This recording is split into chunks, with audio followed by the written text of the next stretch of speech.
ప్రభు నామములో మీ అందరికీ వందనాలు. ఈరోజు బైబిల్ గురించి ఒక ప్రాముఖ్యమైన కొన్ని వివరాలు, ఒక 5 విషయాలు మనం తెలుసుకుందాం. మొదటిగా, బైబిల్ అంటే అర్థం ఏమిటి? రెండవది, బైబిల్ ఆ పేరు ఎలా వచ్చింది? మూడవది, బైబిల్లో ఎన్ని పుస్తకాలు ఉన్నాయి? నాలుగవది, బైబిల్లో ఎన్ని అధ్యాయాలు ఉన్నాయి? ఐదవది, బైబిల్లో ఎన్ని వచనాలు ఉన్నాయి? మొట్టమొదట మనం చూసుకున్నట్లయితే బైబిల్కి ఆ పేరు ఎలా వచ్చిందంటే, కొత్త నిబంధన గ్రీక్ భాషలో రచయితలు, భక్తులు రాసినట్లు మనం చరిత్రలో చూస్తూ ఉన్నాము.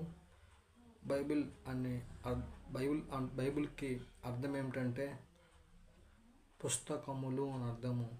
బైబిల్ ఆ పేరు ఎలా వచ్చిందంటే, గ్రీక్ భాషలో బిబ్లియో అనే పదము నుండి బైబిల్ అనే పదము వచ్చింది.